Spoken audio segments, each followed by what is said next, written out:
Depuis 20 ans, j'enseigne la littérature dans ce lycée. La semaine dernière, j'ai changé un vieux radiateur dans ma classe. Derrière le radiateur, j'ai trouvé un petit cahier tout bleu. Le cahier était recouvert de poussière et de toiles d'araignée. Les pages étaient jaunies, mais l'encre était encore lisible. Quelqu'un avait écrit des poèmes à l'intérieur, très beaux. Chaque poème parlait d'amour, de liberté et de voyage. La date sur la première page était 1975, il y a longtemps. Le nom de l'élève était écrit en bas, Camille Lefebvre.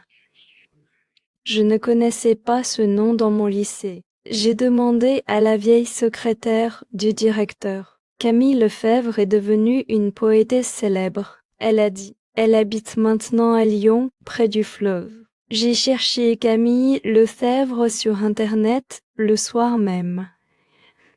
Elle avait 66 ans et ne publiait plus rien. Son dernier livre était sorti il y a 10 ans déjà. J'ai trouvé son adresse sur le site de son éditeur. Je lui ai écrit une lettre avec le cahier à l'intérieur. Chère Madame Lefebvre, j'ai trouvé vos poèmes d'enfance. Ils sont magnifiques et méritent de revenir vers vous. J'ai posté la lettre et j'ai attendu une réponse. Une semaine plus tard, j'ai reçu un appel téléphonique. C'était Camille Lefebvre, la voix tremblante et douce. Merci d'avoir retrouvé mon cahier, elle m'a dit. Je pensais que ces poèmes avaient disparu pour toujours.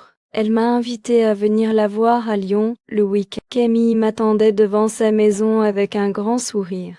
J'ai écrit ces poèmes quand j'avais 17 ans, elle a dit. Mon professeur de français n'aimait pas mes vers. Il m'a dit que je n'avais aucun talent pour la poésie. J'ai caché mon cahier derrière le radiateur ce jour-là. Puis j'ai oublié où je l'avais mis pendant 50 ans. Nous avons relu les poèmes ensemble dans son jardin. C'est étrange, ces poèmes sont encore bons, elle a dit. Vous m'avez rendu quelque chose que j'avais perdu. 2 mois plus tard, j'ai reçu un colis de Camille.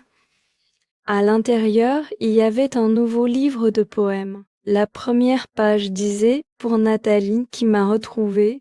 Camille avait recommencé à écrire grâce à son vieux cahier. Je garde les 2 livres sur mon bureau aujourd'hui. Parfois, je lis ces poèmes à mes propres élèves. Je leur dis que le talent ne meurt jamais vraiment. Il attend juste quelqu'un pour le réveiller un jour.